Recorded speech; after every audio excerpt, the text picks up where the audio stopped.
Teman-teman, pernah tidak kalian merasa ingin menyuarakan pendapat? Mungkin tentang tugas di sekolah, kebijakan atau peraturan di sekolah, atau masalah-masalah di lingkungan sekitar, ataupun masalah di rumah. Nah, bayangin kalau kalian menyuarakan pendapat itu dengan damai, tetapi malah ditangkap, dipukul, bahkan ada yang sampai kehilangan nyawa. Serem kan teman-teman? Nah, hari ini kita akan berbahas tentang kasus yang benar-benar terjadi di Indonesia, yaitu kasus unjuk rasa pada Agustus 2025, di mana warga negara yang hanya ingin menyampaikan aspirasinya malah berhadapan dengan kekerasan aparat. Mari kita bedah-bedah sama kasusnya. Kira-kira kenapa kasus ini bisa terjadi? Bayangin guys, di bulan Agustus 2025 banyak masyarakat yang merasa kesal dan kecewa sama pemerintah. Kira-kira kenapa ya? Nah, karena anggota DPR dapat kenaikan tunjangan, sedangkan rakyat lagi susah-susahnya. Banyak orang di PHK atau kehilangan pekerjaan. Pajak yang naik, harga kebutuhan juga ikut naik. Anggaran pendidikan pun sampai dipotong. Padahal sekolah dan kuliah butuh biaya yang cukup besar. Karena hal itulah, ribuan orang turun ke jalan. Ada buruh, mahasiswa, pengemudi ojol, dan masyarakat biasa. Mereka datang dengan damai, membawa spanduk, teriak-teriak menyuarakan aspirasi. Itu hak mereka. Ada di Undang-Undang Dasar 1945 Pasal 28 yang berisi tentang kemerdekaan berserikat, berkumpul, dan mengeluarkan pikiran.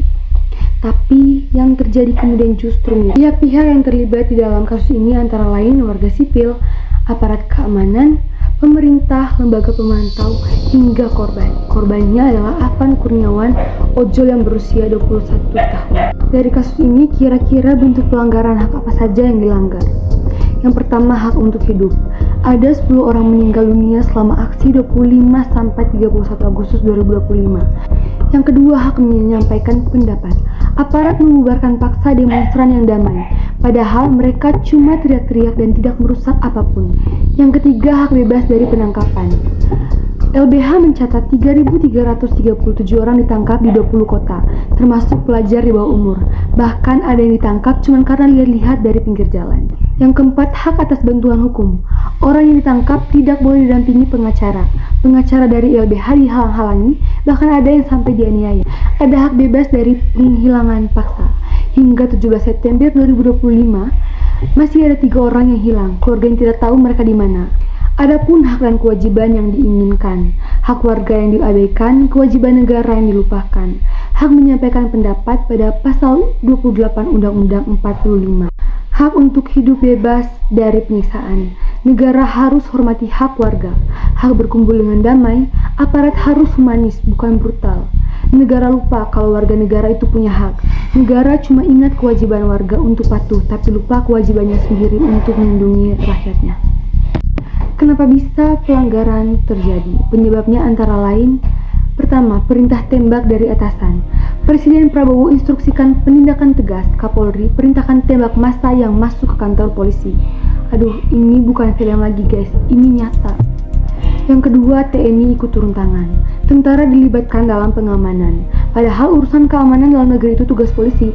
Takutnya malah kayak operasi di militer. Yang ketiga, aparat kebal hukum. Kalau aparat salah, susah diproses. Kayaknya mereka merasa bebas berbuat apa saja tanpa takut dihukum. Yang kelima, pasal karet. Orang demo dikenakan pasal UU ITE atau pasal-pasal lain yang bisa menjerat siapa saja yang kritik pemerintah. Adapun dampak yang ditimbul dari kasus ini, bagi individu, Afan Kurniawan yang tidak bisa pulang ke keluarganya karena sudah meninggal di usia yang sangat muda. Yang ditangkap trauma, masa depan mereka hancur. Keluarga korban hilang terus mencari, tidak tahu nasib anaknya bagaimana. Dan bagi masyarakat, orang jadi takut bicara. Jangan-jangan saya juga bakal ditangkap kalau mengkritik pemerintah. Percaya sama polisi hilang, masyarakat jadi tidak respect sama aparat keamanan. Dampak bagi negara. Citra Indonesia di mata dunia jelek, katanya negara demokrasi, tapi warganya malah ditembak-tembak. Rakyat sudah tidak percaya dengan pemerintah. Negara bisa chaos kalau kepercayaan hilang. Nah, dari dampak tersebut, kita bisa melakukan solusi sebagai warga negara. Yang pertama, tetap berbicara tetapi cerdas, tidak usah takut menyampaikan pendapat, tapi pahami aturannya dan jangan rusuh. Yang kedua, belajar hukum. Pelajari hak-hak kita sebagai warga negara biar kita tidak gampang diintimidasi. Yang ketiga, rekam dan dokumentasi. Kalau ada aksi, rekam semuanya. Itu bisa jadi bukti kalau aparat bertindak kasar kepada kita. Yang keempat, bantu korban. Kalau tidak bisa turun jalan, kita bisa membantu melalui donasi atau doa buat korban, atau menyebarkan informasi yang benar. Nah, peran pemerintah dan lembaga hukum sebenarnya apa sih? Untuk pemerintah, dengarkan aspirasi rakyat, jangan cuman main tangkap-tangkapan. Kepolisian, amankan demo dengan humanis, bukan dengan cara yang brutal. Komnas HAM, selidiki kematian 10 warga dan kasus hilangnya warga. DPR, awasi kinerja aparat, jangan hanya diam saja. Untuk kejaksaan, proses hukum aparat yang bersalah. Nah, sikap kita sebagai masyarakat harus apa sih guys? Kita harus peduli, jangan cuek sama nasib orang lain. Hari ini mereka, mungkin besok bisa kita. Yang kedua, kritis, jangan percaya semua informasi, cek dulu kebenarannya. Yang ketiga, berani lapor. Kalau lihat tidak keadilan, lapor ke lembaga yang bisa membantu kita. Kasus unjuk rasa pada Agustus 2025 jadi bukti kalau negara kita masih mempunyai PR yang sangat besar. Masih ada aparat yang lebih suka pukul daripada ngobrol atau dibicarakan dengan baik. Masih ada pejabat yang cuek dengan penderitaan pada masyarakat.